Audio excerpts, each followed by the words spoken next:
You're listening to the Ask Drone U podcast. You ask, we answer your drone questions. Whether you're here to turn your passion into profit or you simply fly for fun, we're a community of learners and teachers who aspire to achieve greatness. We are Drone U.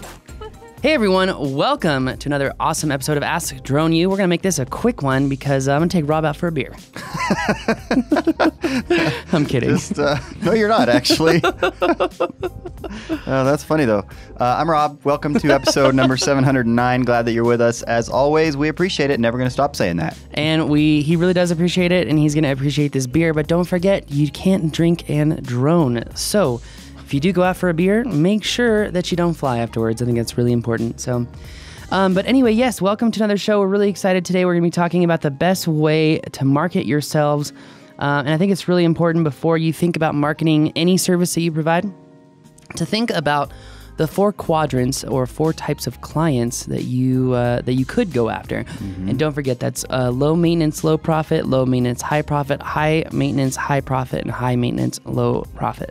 You've got to really think about who you want to work for. And also, if most of you are getting out of some sort of cubicle 9-to-5 job and you're getting into living the drone life, it's really important to focus on why you are living the drone life so that you can choose to work with who you want. You may not be able to do that from the very start of your business, but you will have the ability over time to create relationships with good people and have that ability to do that.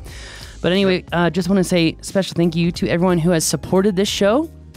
If you haven't supported this show, you can leave us a review and you can share the show with a friend or become a member of Drone U, which we do have 27 courses, and there will be 4 more courses coming out very shortly. Construction, how to do construction progressions, working for construction jobs, so it's very construction specific. In addition to that, we're doing cell phone tower mapping. In addition to that, we are doing subject tracking. We've got an editing course, and the business course is coming out as well. So lots in the pipeline right now to keep your little eyes engaged on that screen for quite some time. But anyway, also special thank you to our friends who are already members, and you can become one at thedroneu.com. And also, if you want to win a free Mavic Pro Platinum, just go to droneugiveaway.com. Don't forget, guys, if you create your own link and share it with your friends, your chances go up 3 times every time one of your friends clicks that. So by sharing the Drone U giveaway, you win too. You like that? You like how I did that? Anyway, also special thanks to our friends at videoblocks.com, audioblocks.com. I'm more of a fan of audioblocks.com. A lot of music to choose from, a lot more stuff that I really like to use. And you can actually go to videoblocks.com/drone and get access to both of them. And if you ever need, little bits of music to add that special effect in your vlog, your blog, your productions, or your commercial productions, you're definitely going to want to check that out. All right. Well, we just blew through that intro. Let's hear the question.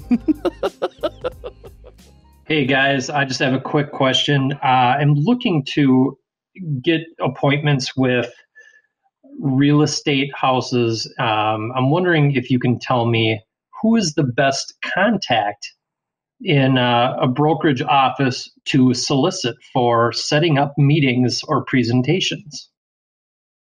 The gatekeeper. The key holder to the group that you're trying to get to. That is always the question. We've got a member in Phoenix who has mastered this, right? Steven. Yes, Steven Miller. He's a good guy. He is a good guy. He's done a great job of doing exactly what you're talking about. And I think it comes down, I don't want to oversimplify this, and we will go deeper than what I'm about to say, but it is relationships. It is relationships, but I will say, I've really thought hard about this because I've been thinking about this in the past. What real estate marketing that I did worked the best? And I had to think about this because do you really go and try to go after, he's asking, who do I go into a real estate office? What if going into a real estate office is actually the first mistake? Expand. Well, here's what I'm saying. You remember realtor tours, right? Yes. You do realtor tours every Wednesday, right? You sponsor realtor tours. Correct. What if someone who wanted to go in the quadrant of clients who is high profit, low maintenance, went on a realtor tour? Yeah. And they helped co-sponsor a realtor tour with mortgage companies. So maybe instead of going to the real estate office, they go to the mortgage companies in town and they say, do you guys do realtor tours? Can I co-sponsor realtor tours? But here's the thing. If you want to do this the smart way, there are realtor tours in different sections of the city. Now, how does MLS break down the sections? Like, how many sections are there in Albuquerque? 40-ish. And it's like that. 115 through like 145 or whatever. They're all numbered, right? Correct. They're all numbered, yeah. Every city will have a map of what the areas are. So where would someone go to find a map of the different areas? Google. Well, like, what is it called? Here in New Mexico, in the Albuquerque area, it's New Mexico, what is it? It's the multiple listing service. Okay. And so I think every city has their own multiple listing service. So if you Google your city's multiple listing service, there's going to come with that some map giving you all the details of all that information. Now, why is it important to go after certain areas of the realtor tours? Well, because... if I want to reach that high profit, low maintenance client. Yeah. So, and it brought up something else that I want to mention because that's a really great point. But the reason is, and you guys all get this, there are certain areas within every city that maybe are higher end. They're a higher end home. The higher end realtors like to spend most of their time there. Albuquerque is more of a town where we certainly have some of that. We have some realtors that specialize in areas. Not as much. But not as much. I mean, most of the realtors here, they really kind of cover the entire city. But there is some focus and some centralization by those folks. So if you're in a larger city especially, yeah, focus on those areas where you know there's successful realtors. Maybe in your neighborhood, right? You see realtors who focus on neighborhoods, focus on that realtor. Mm-hmm. And as it relates to high profit, low maintenance, that piece of it, you're going to be able to determine the high profit part. But the low maintenance part's a little bit different. Always hard with realtors. So I'm just going to throw that out there. There is that too. But that's a matter You know of... who's a terrible realtor, by the way? It's just so hard to work with. You're not going to name names, are you? He's so hard to work with. Initials. Jana. Oh. Just kidding. That's his wife. Yeah, who's not a realtor per se. But anyways, she is licensed. If you do what you're talking about, you can get some intel from these mortgage companies as to who they enjoy working with from a realtor perspective. Because every mortgage company, so if I'm a mortgage loan officer, we have mortgage loan officers, just a sec. If we have mortgage loan officers... It got shut down. They might work with whatever, 10, 20, 30 realtors. Who knows what that number is? But there's probably 2 to 5 that they actually really enjoy, could see themselves being friends with, kind of work with them. Okay, so let's... find out who they are. Let's recap this, okay? So step 1, go to mortgage companies, find out if they're doing realtor tours, and then find out in which areas.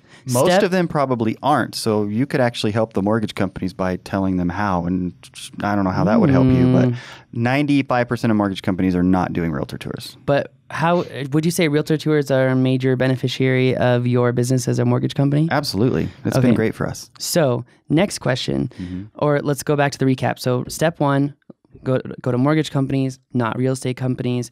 You can always reach out to real estate companies and send them gift baskets and all that, but I have not found that to be very beneficial. So step 1, mortgage companies, doing realtor tours. Step 2, take one of the mortgage brokers out to lunch, find out who they like to work with. Absolutely. Write that information down. Step 3, offer to co-sponsor a realtor tour. That way you have dedicated time in front of the realtors. You buy them lunch, or not lunch, you buy them breakfast, snacks, like a bunch coffee, of whatever. Bagels and coffee. Yeah. It's like $45. We all cheapest like thing you're having gonna food do. bought for us. It's true. Easiest way to my heart, Rob. Yeah, me too. Anyway, like that poutine. I'm thinking about that poutine right now.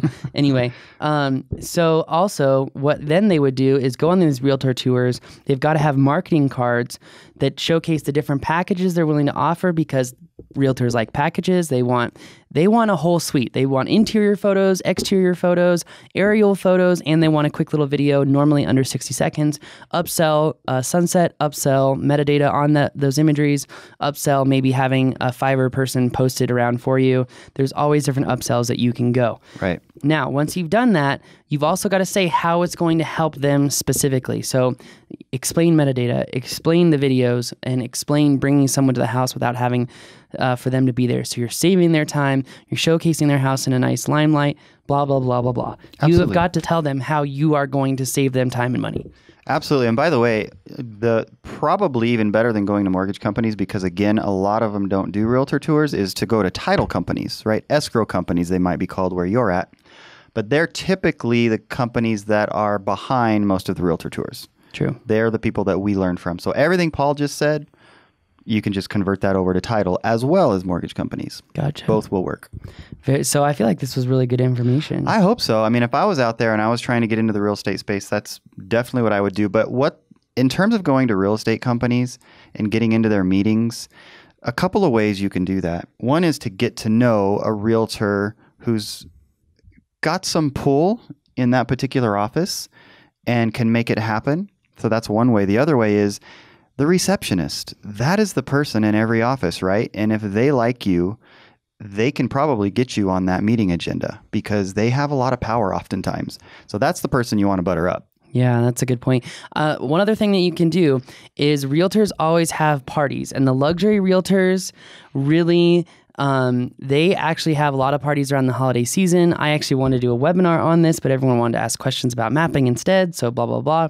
But I will say, I met two of my biggest clients at either a realtor tour or a realtor party. One was the same, and one was at the Imus Ranch. Yeah, some tours turn into parties. And I don't mean it that way. I mean, they create a party around a tour is what I meant to say. Yeah. Yeah. Yeah. So parties are really important to get into. And then again, offer to sponsor or do something fun. I flew at a party one time. Really, really helped me out. Yeah. Did you do that spur of the moment or was that planned? I don't remember. Interesting. Probably spur of the moment. So always have your drone. There's one particular realtor who says, I met you at the Las Campanas party. And I remember you flew through the living room, and that's when I knew I got to hire this guy. There you go. There you go. And now they're just obsessed about me flying inside. I'm like, well, if it's a big open room, yeah, I can see the point of flying inside. But otherwise, I don't get it. Like, I used to be all about it, and now I'm just like, unless it adds some dynamic motion, I don't really get it. Yeah, absolutely. One of the other things that just popped into my mind that you can do to try to get in with realtor companies so that you're talking to more of them at the same time is there's a lot of continuing education at the local real estate associations. They love to have sponsored help or sponsors help them with food, et cetera, et cetera. That would be another great place to go to get in front of a lot of realtors. If you sponsor it, they'll let you chat about what you do. And, those could have 30, 40 realtors in any given meeting. So try that. That's another great way to go. Definitely, definitely. Well, anyway, guys, I think that's going to do it for us today. And if you want more of this sweet information, maybe we could do a webinar on it and talk about how we went from making $100 a video to thousands of dollars per real estate video. But anyway, that's going to do it for us today. Don't forget to sign up for the giveaway, DroneUgiveaway.com. And thank you so much. My name is Paul. I'm Rob. This is Ask Drone U.